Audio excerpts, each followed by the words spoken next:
तादाद में पदाधिकारी और नेता बैठे हैं। मेरा मानना है कि मंच पर मौजूद लोग ही अगर आज से एकजुट होकर के ये सोच लें कि हमें नफरत वाली ताकतों के खिलाफ आज से लड़ाई शुरू करनी है। हमारी दिक्कत क्या है कि हम सिर्फ चुनावी टाइम में चुनाव लड़ते हैं, जब टिकट मांगने का मौका आता है तब हम नई सदरी और नया कुर्ता पजामा निकालते हैं। सही है कि नहीं? चुनाव पूरे 5 साल लड़ना पड़ेगा, नफरत के खिलाफ पूरे 5 साल लड़ना पड़ेगा। वो नफरत को फैलाने के इतने असंख्य हथियार हैं उनके पास। हम आप यहां भाषण कर रहे हैं, उनका पूरा एक आईटी सेल बैठा है। आपके कौन से बयान को कहां काट करके कहां पहुंचा दिया जाएगा आपको पता भी नहीं चलेगा। इस देश में तकरीबन 350 मिलियन लोग हैं जो फेसबुक यूज करते हैं, 450 मिलियन लोग हैं जो यूट्यूब यूज करते हैं, इंस्टाग्राम यूज करते हैं, और तकरीबन 563 मिलियन लोग हैं जो व्हाट्सएप यूज करते हैं। हमको आपको पता ही नहीं है कि सोशल मीडिया का कैसा दुरुपयोग करके आपके खिलाफ प्रोपेगेंडा चलाया जा रहा है, और हम अपनी दुनिया में मगन होकर के हमें लगता है कि नहीं, संविधान भी सुरक्षित है, लोकतंत्र भी सुरक्षित है, देश भी सुरक्षित है। उधर अमेरिका से हमारे बेटों को बेड़ी और हथकड़ी लगा करके देश में भेजा जा रहा है, और देश के प्रधानमंत्री नमस्ते ट्रंप का नारा लगा रहे हैं। हालात वैसे नहीं है जैसा आप समझते हैं। राहुल गांधी जी अपने भाषणों में हमेशा एक बात कहते हैं कि जब जेब कतरे को आपकी जेब काटनी होती है तो पहले आपका ध्यान भटकाता है और फिर आपकी जेब काट लेता है। इसी तरह इस सरकार ने किया है, आपको धर्म की अफीम सुंघा करके, आपको नफरत की अफीम सुंघा करके, आपके आटा, चावल, दूध, दही, पनीर, छाछ, लस्सी, यहां तक कि कफन तक पर टैक्स लगा दिया है और आपको पता तक नहीं है। खतरा बहुत बड़ा है। इसलिए मैं पूरे बिहार के लोगों से, मैं खुद लंबा सा सफर तय करके कई कार्यक्रम इधर उधर करके मुझे लगा कि नहीं, मुझे जाना है और अल्पसंख्यक विभाग के विशेष तौर से पदाधिकारियों से बातचीत करनी है। ये जो पूरा इलाका है ये बहुत उपजाऊ है और कांग्रेस की विचारधारा के लिए बहुत मुफीद इलाका है, क्योंकि ये गांधी का इलाका है, ये गोडसे का इलाका नहीं है। इसलिए अगर आप सबने प्रण लिया, किसी ने कहा है कि शेर जब तक अपनी कहानियां लिखना खुद नहीं सीखेंगे तब तक शिकारी अपनी कहानियों में खुद को महान बताते रहेंगे। इसलिए नरकटियागंज वालों, अल्पसंख्यक विभाग के पदाधिकारियों, हमारे महिला कांग्रेस की जो साथी हैं, हमारे यूथ कांग्रेस के जो साथी हैं, हमारे एनएसयूआई के जो साथी हैं, सेवा दल के जो साथी हैं, हमारी मेन कांग्रेस की जो बॉडी है, उन सब से मैं अनुरोध करता हूं कि अखिलेश जी हो, इमरान प्रतापगढ़ी हो, हम सारे लोग अपना 100% देने के लिए तैयार हैं। हर दिन आपके लिए जब भी आप कहेंगे हम उपलब्ध हैं, लेकिन आपको एक रोड मैप तो आने वाले दिनों के लिए बनाना पड़ेगा, तब आप लोकतंत्र और संविधान बचाने की लड़ाई को मजबूती से लड़ पाएंगे। मेरे भाई, यहां बड़ी तादाद में बुजुर्ग बैठे हैं, नौजवान साथी बैठे हैं, माएं बहनें बैठी हैं। महान बादशाह सिकंदर ने जब यूनान जीता ना, यूनान को जब फतेह किया तो जीत का जश्न मनाने के लिए शहर की सड़कों पर निकला, तो उसने देखा कि पूरा शहर तो जश्न मना रहा है, लेकिन एक फकीर आदमी सड़क के किनारे बेखबर होकर के सारे शोरगुल से चुपचाप सो रहा है। सिकंदर को गुस्सा आया, सिकंदर अपने घोड़े से उतर के उस सोते हुए फकीर के पास गया और गुस्से में उसे जोर की एक लात मारी और लात मार के कहा कि क्यों रे फकीर, मैंने शहर जीत लिया, यूनान फतेह कर लिया, लोग मेरे साथ जश्न मना रहे हैं और तू सो रहा है। उस फकीर ने उन्नीदी आंखों से सिकंदर की तरफ देखा और देख करके कहा कि शहर फतेह करना, शहर जीतना बादशाहों का काम है, लेकिन लात मारना गधे का काम है। लात तो हमको आपको भी मारी जा रही है ना पिछले कुछ वर्षों से। कभी महंगाई की लात पड़ रही है, कभी नोटबंदी की लात पड़ रही है, कभी जीएसटी की लात पड़ रही है, लेकिन हम हैं कि सोए हुए हैं, हम आवाज नहीं उठा रहे हैं, हम बोल नहीं रहे हैं। मैं राहुल गांधी का सिपाही हूं, अखिलेश भाई राहुल गांधी के सिपाही हैं, और हम सारे लोग राज्यसभा में, देश की संसद में, सड़क से संसद तक जो लड़ाई लड़ रहे हैं, मल्लिकार्जुन खड़गे जी के निर्देश पर, सोनिया जी के निर्देश पर, प्रियंका जी के निर्देश पर, राहुल जी के निर्देश पर उनके कंधे से कंधा मिला करके जो लड़ाई लड़ रहे हैं, उस लड़ाई में हम तब तक नहीं जीत सकते जब तक आप हमारे साथ नहीं खड़े होंगे। आपका साथ होना बहुत महत्वपूर्ण है। आप बहुत जरूरी लोग हैं। हम यहां 3-4 फीट ऊपर मंच पर बैठे हैं और आप नीचे 4 फीट बैठे हैं, तो इसका यह मतलब नहीं कि आपका अस्तित्व जो है वो कमतर है।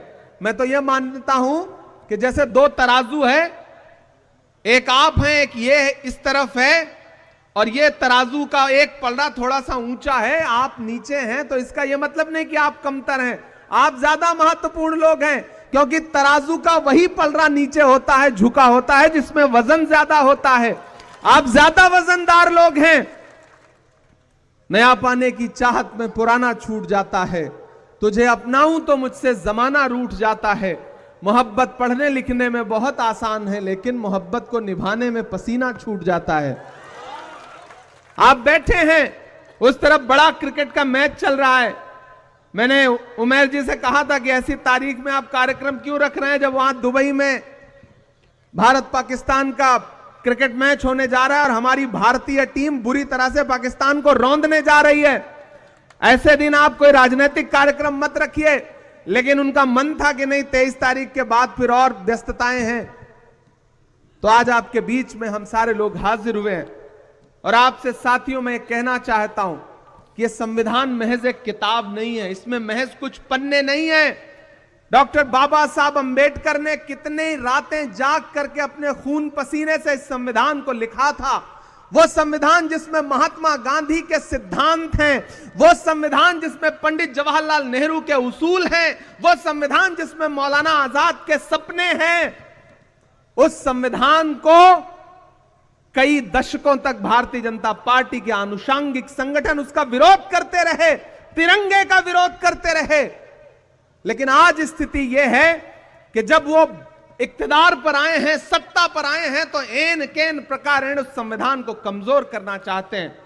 नए नए बिल लाए जा रहे हैं पार्लियामेंट में, जनता के विरोध में सारे काम किए जा रहे हैं, और मैंडेट चूंकि उनके पास है। और इन दिनों लोकसभा चुनाव के बाद जो थोड़ा सा नरमी आई थी, हरियाणा और महाराष्ट्र 2 राज्य जीत गए, तो मनोबल इतना बढ़ गया है कि डॉक्टर बाबा साहब अंबेडकर के खिलाफ देश की संसद में ऐसी भाषा का इस्तेमाल कर रहे हैं जो अहंकार में डूबी हुई है। इसलिए साथियों, आपसे अनुरोध करता हूं कि इस बड़ी लड़ाई में कांग्रेस पार्टी के साथ खड़े होइए, अखिलेश भाई के साथ मिलकर के पूरा अल्पसंख्यक विभाग पूरे प्रदेश में, बिहार में जिस मजबूती के साथ आवश्यकता है, उनके कंधे से कंधा मिला करके, कांग्रेस कमेटी के कंधे से कंधा मिला करके पूरे प्रदेश के एक एक जनपद में, एक एक विधानसभा में जाने का काम करेगी। ये मैं आपको आश्वस्त करता हूं, ये मैं आपको भरोसा दिलाता हूं। और चुनाव के दौरान तो हम लोग आएंगे ये चुनाव प्रचार में, लेकिन मैं चाहता हूं कि आज से एक रोड मैप बने। अध्यक्ष जी, आप निर्देशित करें हमारे स्टेट चेयरमैन साहब को, हमारे प्रभारी जी को, और उसके बाद जहां भी आवश्यकता लगती है। मुझे खुशी है कि आपने माइक पर यह बात बताई कि मेरा बिहार से एक जज्बाती लगाव है।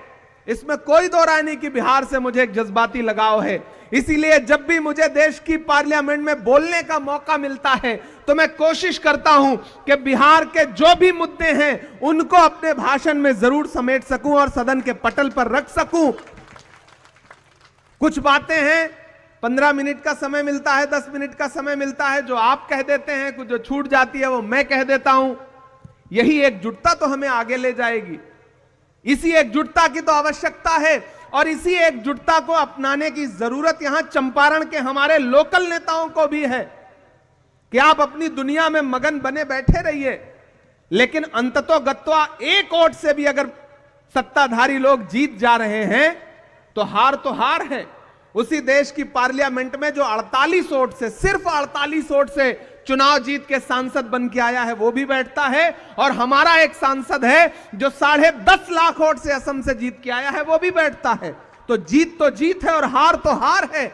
और लोकतंत्र नंबर का खेल है। चुनावी प्रणाली जो है वो नंबर का खेल है, कितने सर, कितने मतदाता, कितने वोट। तो इस गणित में आपको गुणा गणित तो बिठाना पड़ेगा। अपना ईगो, अपना जबरदस्ती का जो एक ईगो है उसको किनारे रख करके संगठन कैसे मजबूत हो, इसके लिए हम सारे लोगों को काम करना पड़ेगा।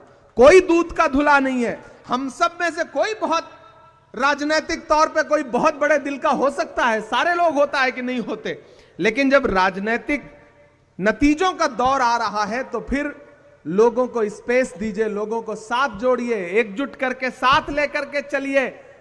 और पूरे बिहार में मैं उस आहट को महसूस कर रहा हूं अध्यक्ष जी। पटना से उतर करके यहां तक आते हुए, यहां मीडिया के साथी मौजूद हैं, कल शाम से लेकर के अब तक जितना मैंने इनसे बात किया है, मैं ये महसूस कर रहा हूं कि बीपीएससी के जो छात्र हैं, नौजवान, पेपर लीक की शिकायत करने के लिए जब सरकार की चौखट पर गए तो उनके पीठ पर जो लाठियां बरसी हैं उसका जख्म अभी सूखा नहीं है। वो तैयार हैं इस बात का बदला लेने के लिए। मैं जिस इलाके में खड़ा हूं, यह गन्ना किसानों का इलाका है और किस तरह से उनकी फसल को बर्बाद किया जा रहा है, किस तरह से उनको न्याय नहीं दिया जा रहा है। यहां का किसान इस बात से नाराज है।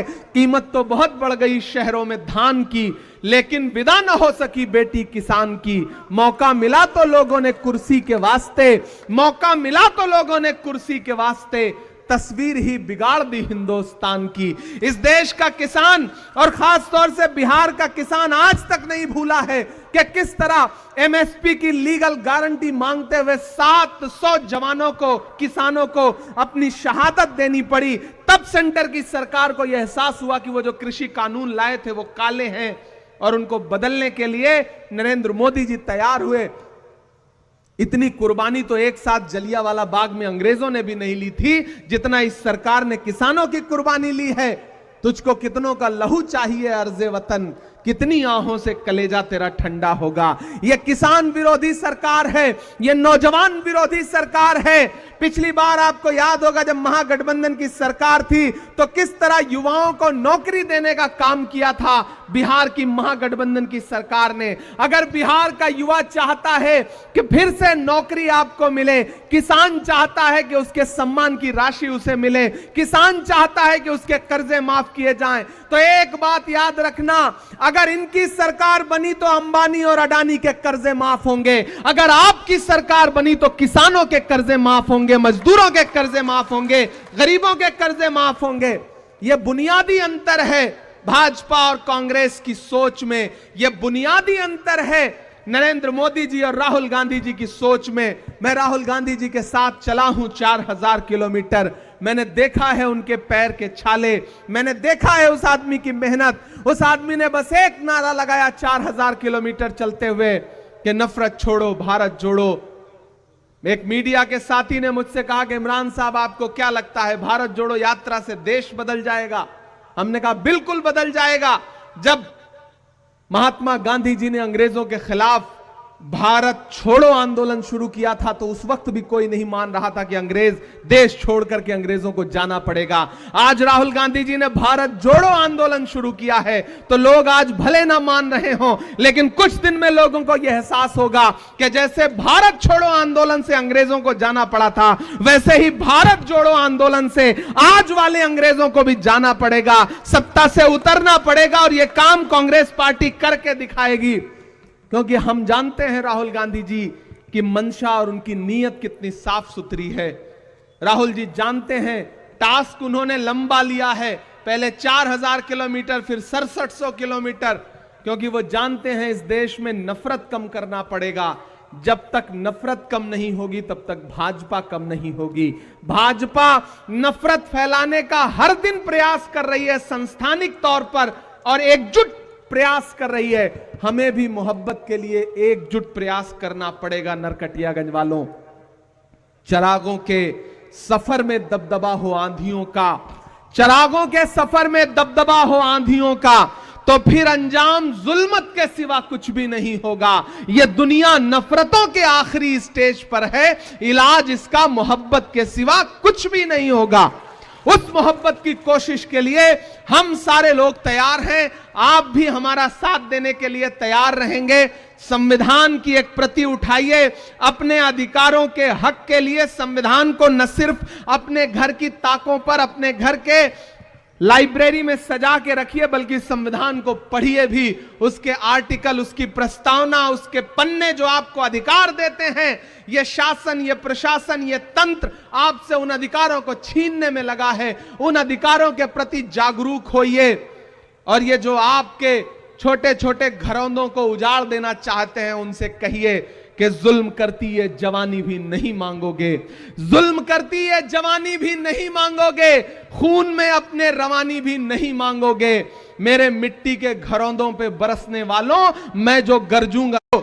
दिल्ली को बैसाखी देने वाली सरकार बिहार में बैठी है, वो बैसाखी भी टूटेगी और बिहार में बदलाव भी होगा। यहां महागठबंधन की सरकार बनेगी। हमें तो आजकल नीतीश कुमार जी पे बड़ा, उनके बारे में सोच के अखिलेश भाई बड़ी चिंता भी होती है। मैं कल आया तो मीडिया के साथियों ने एयरपोर्ट पे पूछा कि नीतीश जी के बारे में आप क्या कहेंगे। हमने कहा आजकल बिहार में भोजपुरी का एक गाना बहुत बज रहा है कि छन छन बदले तोहरे मिजाज रजऊ, धोखेबाज रजऊ। तो मुझे लगता है कि जो साहित्य और संस्कृति है ना, वो समाज का दर्पण होती है। तो ये जो लोक कलाकार हैं, जो भोजपुरी के कलाकार हैं, वो देख रहे हैं कि सरकार के मुखिया का मिजाज छन छन में कैसे बदलता रहता है। तो दरअसल ये गीत किसी प्रेमी या प्रेमिका के लिए नहीं लिखा गया है, बल्कि ये गीत बिहार के मुखिया के लिए लिखा गया है, क्योंकि उनका मिजाज छन छन में बदलता रहता है। तो मुझे कभी कभी उनकी बड़ी चिंता भी होती है, क्या पता फिर उनका मिजाज कब बदल जाए। ऐसी आहट दिल्ली के गलियारों में मिलती भी रहती है, खबरें उड़ती भी रहती हैं। हम उन खबरों का इंतजार करेंगे, लेकिन आपसे इतना कहना चाहते हैं साथियों कि जो संस्थानिक तौर पर अपने एजेंडे को लेकर के भाजपा और आरएसएस के लोग आगे बढ़ रहे हैं, उसका मुकाबला संविधान की किताब से ही किया जा सकता है। जो मुहिम जगाने के लिए राहुल गांधी जी पूरे देश में जा रहे हैं, हम उनके सहयोगी, उनके सिपाही, उनके साथी बनकर के आपके बीच में आए हैं और आपसे यह अनुरोध करते हैं कि इस बड़ी लड़ाई में हमारे साथ खड़े होइए, कांग्रेस पार्टी के साथ खड़े होइए। वैचारिक रूप पर भी, सामाजिक तौर पर भी, राजनीतिक तौर पर भी कांग्रेस पार्टी के साथ आइए। हम सब मिल करके संविधान भी बचाएंगे, लोकतंत्र को भी मजबूत करेंगे और इस देश के हाशिए पर मौजूद दलित हो, पिछड़ा हो, अल्पसंख्यक हो, महिलाएं हो, नौजवान हो, अति पिछड़ा हो और इस देश का वो समड़ जो संस्थान की मार खा करके आर्थिक तौर पे गरीब रह गया है, उन तमाम लोगों के अधिकारों को लड़ने के लिए राहुल गांधी जी के नेतृत्व में पूरा इंडिया गठबंधन उस लड़ाई को लड़ेगा, ये मुझे पूरा विश्वास है। इससे ज्यादा आपसे बहुत कुछ कहना नहीं है। आपने बहुत धैर्य से हमारे भाषण को सुना। मंच पर जो बाकी साथी रह गए हैं, जिनका नाम नहीं ले सके हैं, उनका भी आभार, उनका भी धन्यवाद कि वो इस कार्यक्रम में पूरे जोश और ऊर्जा के साथ शामिल रहे हैं। तो साथियों, एक बार फिर से आप सारे लोगों का बहुत अभिनंदन, बहुत शुक्रिया आप सारे लोगों का। अच्छा, बिना उसके नहीं छोड़ेंगे आप सारे लोग? जी जी, हाँ हाँ ठीक है। कैसे, मुझे भी लग रहा था कि बिना उसके तो आप जाने नहीं देंगे, तो मैं सुना देता हूं कि जख्म पर जख्म खा के निकले हैं। एक दिन पार्लियामेंट में एक साथ 146 सांसद सस्पेंड किए गए, क्योंकि हम इस देश के किसानों और गरीबों के मुद्दे पर सरकार से सवाल कर रहे थे। अखिलेश भाई, हम सारे लोग, राज्यसभा लोकसभा में 146 सांसद एक साथ सस्पेंड किए गए। तो जब हम बाहर निकले तो परिसर में ही, पार्लियामेंट के परिसर में मीडिया के साथी खड़े थे। उन्होंने कहा, आ गया स्वाद, 146 सांसद एक साथ सस्पेंड हो गए, आप भी सस्पेंड होके आए। तब मेरा जवाब सुनना।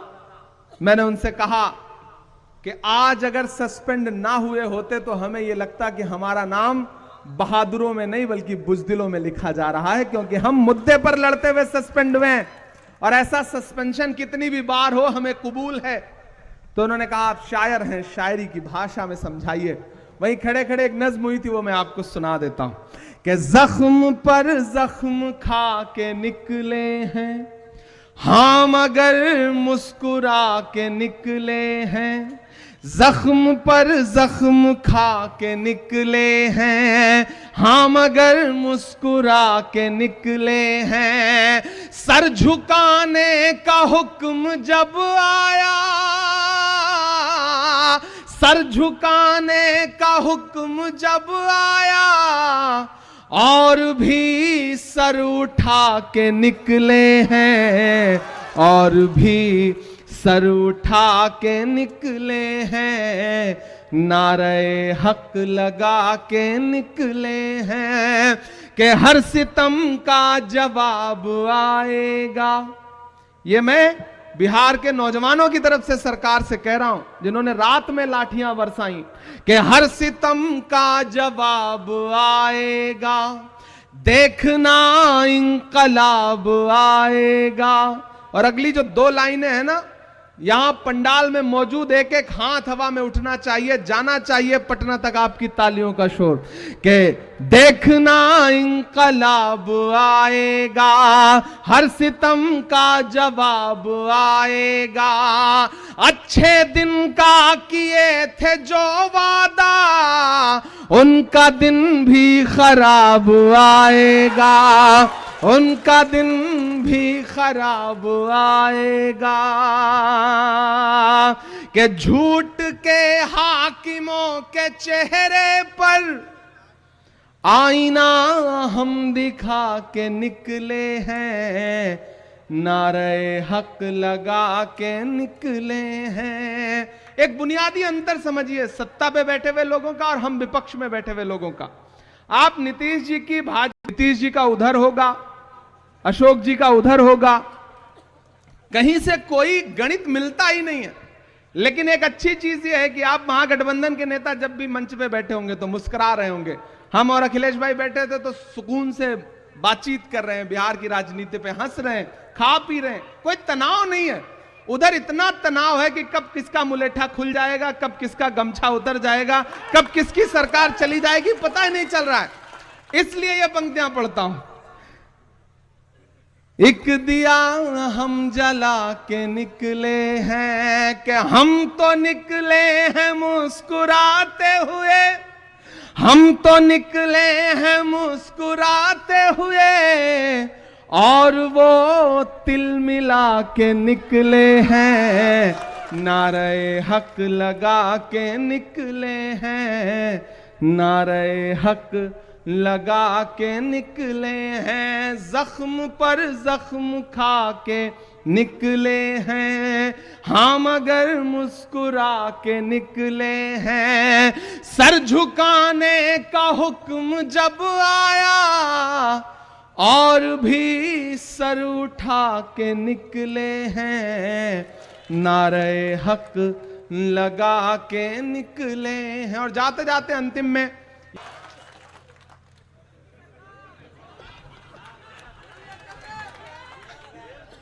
कहां सोया है चौकीदार, कहां सोया है चौकीदार। गैस सिलेंडर की कीमत भी 1000 के पार, कहां सोया है चौकीदार, कहां सोया है चौकीदार। पेट्रोल और डीजल की कीमत रही सैकड़ा मार, कहां सोया है चौकीदार, कहां सोया है चौकीदार। के चाय बेचने वाला पूरा भारत बेच रहा है, बेच रहा है कि नहीं बेच रहा है? देखिए हम कवियों शायरों को थोड़ी सी लिबर्टी होती है, हम सलीके से अपनी बात